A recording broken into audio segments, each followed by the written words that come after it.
everyone, welcome to another episode of Zero Velocity Podcast. I'm your host, Brad Thorpe. Today's episode, we are talking about isometrics for neck pain.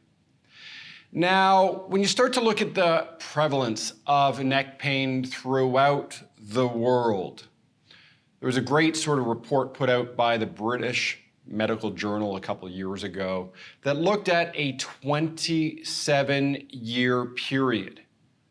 Now, the good thing, the prevalence of neck pain hasn't actually increased that much across the board.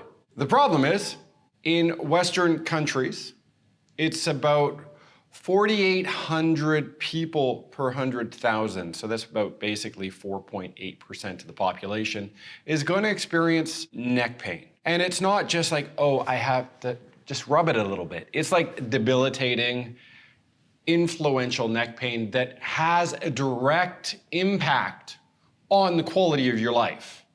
You need to seek intervention. That's how bad it is. Now, when you start to explore the economics of neck pain, in the United States alone, it's roughly $90 billion per year people spend on neck pain. That's just one region. That's not back pain. That's just a little bit above your shoulders, right? That holds up that beautiful head of yours. Well, let's explore why people have neck pain. It could be due to an auto collision. It could be work-related. It could be sport-related. It could be neglect, as in you don't do anything to train the muscles of your neck.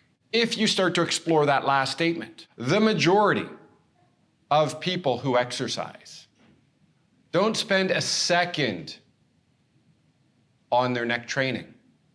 Most health clubs are 100% negligent when you look at, hey, what do you do to provide exercise equipment for the neck? Nothing. Oh, the neck's a high-risk region. We need to avoid it. No, we don't. We need to start training it. We need to start understanding it, the complexities of it. Now, if we're sort of going to talk about the neck, maybe we should look at the architectural structure, right? You understand that you have a skull, and that skull sits on your cervical vertebrae. You have 7 cervical vertebrae, and then you get into your thoracic vertebrae. Your thoracic vertebrae is the one where you have your first rib. It sort of underlies that collarbone. Now, the interesting thing is, if I get rid of your coccyx and your sacrum, there's 24 levels of vertebral bodies that are stacked on top of each other, right? It's kind of like building up a castle. And at the top, you have your neck muscles, your neck, your cervical spine. And it's encapsulated with a whole bunch of ligamentous tissues, tendon structures, and muscle that help hold it together. Now, the problem is with not doing any level of muscle training for your neck, those supportive structures are going to start to get weaker over time. And what happens when they get weaker over time? Well, they just support less. And I don't have a big head. You might have a big head. So if I'm all of a sudden sitting out here, whether I'm on my phone, any sort of device looking down, well, that mass gets distributed further forward. And even though the average head weight is 8 pounds, they like to say, you may be having to deal with 60 or 70 or 80 pounds worth of force into your cervical neck muscles. And if you haven't trained anything on the extensor side, the posterior side of your neck, well, maybe what happens is that falls forward, you get some chronic lengthening of those structures. And we all know from past episodes and my rants before that if you guys spend time stretching stuff, it will naturally inhibit the function of that muscle. It will create looseness. It will help elongate that structure. And the problem with that is muscles like to shorten. They like to create tension to hold stuff in space. That's why when you weight lift or do physical exercise, your body naturally responds by getting stronger. Now, this is really, really important when we start to explore the prevalence of neck pain in society. And how do we combat it? I like the term fix. I actually love the term fix because you can fix neck pain. You can prevent the majority of neck pain, provided you start before you have neck pain. Don't wait to try to play catch up. It doesn't work. It's crazy expensive. You have to spend potentially tens of thousands of dollars or seek surgical intervention to fix a lot of this stuff. Now, one of the things, I'm going to tell you a horror story, an absolute horror story that happened to a client of mine. He went into a yoga class, and this is by no means a knock on yoga. This is a knock on stretching. So he was doing a move in yoga where he was trying to forcefully cervical flex. He was actually trying to get his knees to the ground behind him, over his head, with the goal of then eventually extending his knees and straightening out his legs. And as he was in this high cervical flex position with his mass going behind him, the instructor came over and pushed them a little bit further. He broke his neck. So I just want to put a word of caution out there.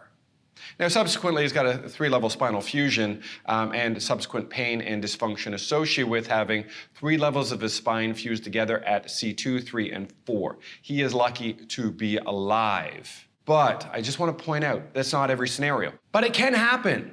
So when dealing with neck stuff, they're small tissues. They don't require a ton of force. So you got to be mindful to how you appropriately train your neck. Now, one of the things that we're going to pull up, we're going to just pull up some studies here for the next little while. I just want to point out that the stuff that I'm bringing up, I'm not pulling out of my butt. I'm not cherry picking to give you a presentation.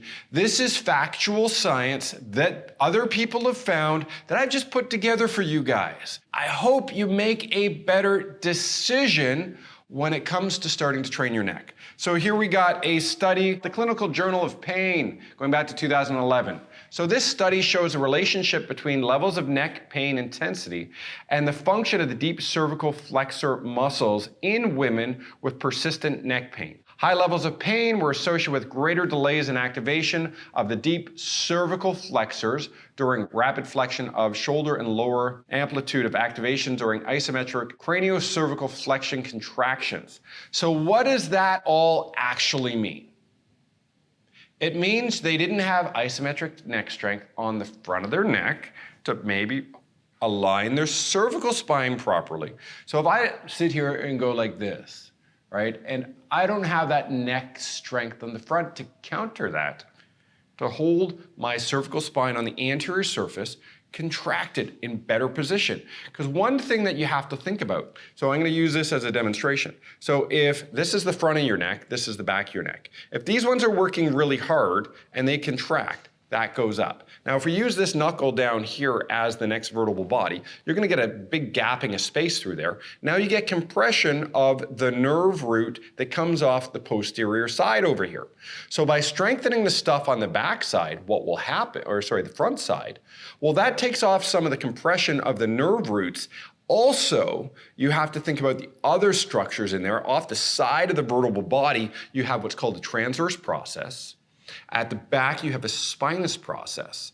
So if I end up in sort of a compression scenario here, if I have a level of imbalance between left and right side, it is going to cause rotation to either side of that equation. And now, due to the architectural structure of the cervical spine, you also have to think about there's going to be extension as well as slight rotation. So you're going to start to get facet joint. So those are the things that are on the bottom or top of the transverse processes and the spinous processes.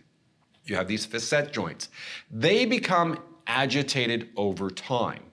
Now, what I'm going to do is I'm going to throw another layer of complexity into this scenario. And this is basically related to whiplash. because that's one of these other neck issues that we do face. One interesting aspect of the study is certainly the hypoallergenic effect of just 3 minutes of isometric exercise. Hypoallergenics is basically the reduction of pain, just to let you know. So the induction of multisegmental hypoalgesia after isometric exercise in subjects with whiplash disorder is consistent with previous studies on subjects with chronic pain and exercise-induced hyperalgesia.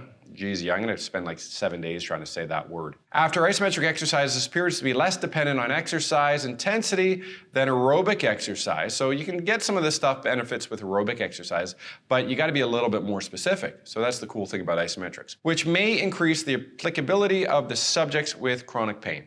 So, butcher this sort of reading of the word, always do. No, that's probably never going to change. But what they're saying is basically 3 minutes of isometric exercise is a great way to prevent and eliminate neck pain. Who doesn't have 3 minutes to resolve some neck pain? Now we look at some other stuff. So the current study has shown that women with chronic neck pain have lower isometric muscle strength in extension than healthy female groups. Peak isometric neck strength values were statistically significantly reduced in women with chronic neck pain compared with healthy female controls. So we're seeing it across the board. Poor isometric strength is associated with neck pain. Now we're going to have people out there sort of say, well, what came first? Is it the chicken and the egg scenario? I don't care. If women without neck pain have a higher level of isometric strength, and women who have neck pain have lower isometric strength, do the math. Just do isometric neck strengthening exercises. That logically, to me, makes a ton of sense. Why wait to become a statistic and have that neck pain, right? The neck region, as I said, is really complicated. You have all these crazy muscles with pretty complex name.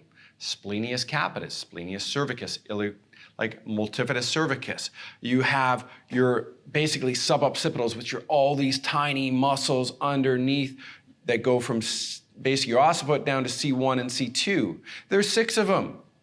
That means there's 6 complicated names that you should theoretically know. And we're not going to get into them. If you want to read up on them, Google it. Neck muscles of the cervical spine. They're highly complex, but we're going to show you some stuff today. Higher short latency isometric muscle tension developed prior to impact can lower magnitudes of post-impact kinematics of the head. So basically, if you have greater levels of isometric strength, you can reduce impact forces. This is great for concussions. This is great for football athletes. This is great for people who drive cars who may end up in an auto accident. So therefore, strength training programs that facilitate increased gains in short latency rate of isometric force development may be an appropriate component of neck strength training programs to lower risk of concussions. Now, the interesting part about that, we're talking about neck pain. And that slide was related to, shockingly, concussions. But if I run into something and I accelerate my head the other way, do you not think that region between your chin and your upper thorax is going to take a blunt force traumatic event? The answer is yes. So if I rapidly accelerate my neck muscles, well, that's going to respond in them becoming inhibited. They're going to stretch rapidly. So what can happen is they become inhibited. Now my neck becomes unstable. Right? Remember all those muscle names that we didn't really talk about. There's about 36 muscles in your neck. You've got a group of hyoid muscles on your front. There's 10 additional ones. They're just really kind of small. So you got roughly 46 muscles in your neck. That's how complicated of a region it is. That doesn't mean run away. That doesn't mean you need to be scared of it. That just means you need to be informed and you need to attempt to start strengthening these muscles. Because 46 weak muscles, over 650 of them, well, that's a lot. And more importantly, your central nervous system, be it your brain and your spine, shockingly, is kind of really protected and held within space via your neck muscles. So one of the other things here, we're looking at isometric strength measurements, right? So isometric strength measurements is a reliable and feasible way to estimate the possible benefit of specific strength training programs. Patients with chronic neck pain showed isometric strength deficits in all measured regions. Make sure you check out our sponsor, Kinvent, to see what they're doing with isometric neck measurement readings. It's pretty phenomenal, because if you guys know that there's weakness, maybe you'll start to strengthen those tissues. Now, I don't want to sort of beat up on personal trainers, but I'm going to for a second. Start training your clients' necks. But before you do that, read some information about how you do it. Don't just think because you did a certification you know anything about neck muscles or how to train those tissues. Certainly run away from the dynamic world of neck training, because that's just rapid risk into tissue areas you don't know what you're doing. So take some time, pick up a book, read the structures, dig deep, practice on yourself, and then start to implement that in with your client load. Because you're doing one of the greatest disservices out there by not strengthening their neck. So much so, we're going to talk about isometrics for shoulder pain next week. And guess what your shoulder attaches to? Your cervical spine. So if you have a weak cervical spine, you're going to have a screwed up shoulder. It's just a matter of time, and it's just a matter of how bad, right? So these are some things we got to think about. And what we're going to look at now is we're looking at basically just further reinforcement. I want to drive this home down through your throat today. So what do we have here? Peak isometric neck strength values were statistically significantly reduced in women with chronic neck pain compared with healthy controls in all directions tested. I can't make this stuff up. I just have to pull it from science. So if we're looking at how do we fix this stuff, once again, add isometric neck training to your daily activity. Right? Now here's the interesting thing. So the results demonstrate that isometric cervical extension improves physiological curvature of the cervical spine and reduces neck pain severity. So that's a 2-point slide, really. We can alter neck structure, right? Because vertebral bodies are just held in place by muscle, right? Obviously tendon, fascia, all this other stuff. But we can dramatically influence how the curvature of the spine is orientated by increasing isometric muscle strength. The dynamic strength is less relevant in this because we're not sitting here talking about motion. We're talking about having something sustained in a position within space for a period of time. Sure, dynamic strength is important. But the problem is you guys are moving all day long. You're rotating your head, you're lifting it up and down, you're walking and ambulating, and guess what? It didn't work so well, did it? That's why repetitive strain stuff, well, maybe if you sit here and rotate a whole bunch of times, well, it's not going to necessarily lead to a balanced scenario. So these are some things that we're looking at. We're looking at isometric muscle strength from a how do we fix stuff? And it comes back to support, stability, and strength.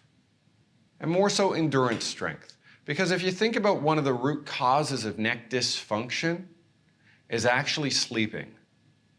It's, did I get my pillow height right? Am I a back sleeper, which the pillow would push your head forward? Are you a side sleeper? Do you have one pillow, two pillows, three pillows? One pillow if it doesn't cover the distance between your shoulder and your head. If it's too low, you sleep like that for numerous hours of the night. If you're like my wife, you have two pillows and it props her head the other way. So you really kind of got to find what works for you, and also how do you start training your neck muscles. And I'm going to give you some insight quickly. We've talked about this before on previous episodes, but I never want to see you using your own hand as a restraint. Because what you're doing when you do this is I'm adaptively shortening all the muscles that are associated with shoulder, abduction, and elevation. And then I'm asking my neck muscles to be involved in that. So that becomes kind of problematic in the sense that I didn't think I was working the muscles of my shoulders.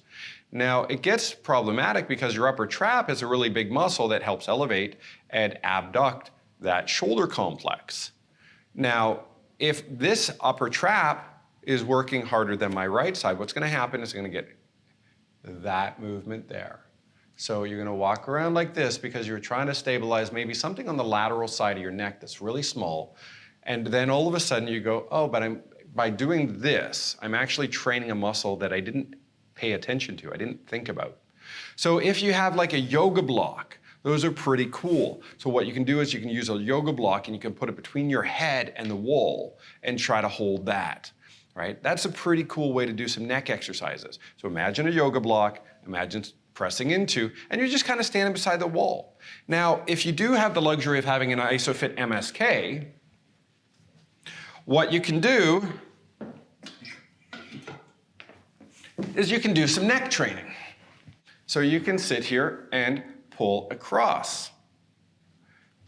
You know, and it's really kind of simple in that sense. And what you can do is keep your head sort of in one position, and you just basically move your body, and you can start to accommodate cervical rotation. You know, it doesn't have to be complex. Now, the direction of force has been consistently into the pad. So that's just one way I could basically go 90 degrees around my head. Now, the interesting thing is I can face into the crossbar and do something very similar. So if I just duck underneath here, so I can work my deep cervical flexors. I can bring my legs all the way over here, keep my head still perpendicular to that restraint, pulling in. I can position my body in different places. So what we're able to do, and if I want to sort of work on right cervical flexion, you know, I just have to be here.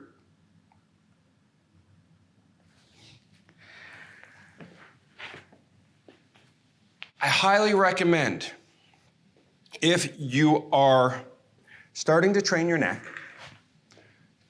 neck when you are seated up, right? Lying down doing like a supine or a prone neck exercise, starting out, you have to lift the mass of your head. When you're seated and pulling into an immovable object, you don't really have to take the mass of your head into account to the same level. It makes it safer and a more appropriate place to start. But for you guys that are looking for more information on how to train your neck, feel free to reach out to me. My email is brad@isophit.com. Happy to help inform you guys, happy to help you guys eliminate things like chronic tension headaches, concussion syndrome, because a lot of this stuff comes back to if you're not doing proper neck training, you're also not getting proper blood flow to your brain. It gets a lot more complex. Today we just skim the surface, but we can change rates of blood flow to your brain, can strategically target specific areas of your brain they're finding out from an isometric perspective, so we can enhance blood flow to specific regions. It's getting really cool out there with what we're finding with isometric-based exercise. Anyways, we'll see you next week on Zero Velocity, where we discuss isometrics for shoulder pain. It's kind of a continuation of today because we can't talk about shoulder pain if you haven't addressed the neck muscles. We'll see you next week. I just want to thank our sponsors, Kinvent, Zenkai Sports, and ISOPHIT for sponsoring the Zero Velocity podcast.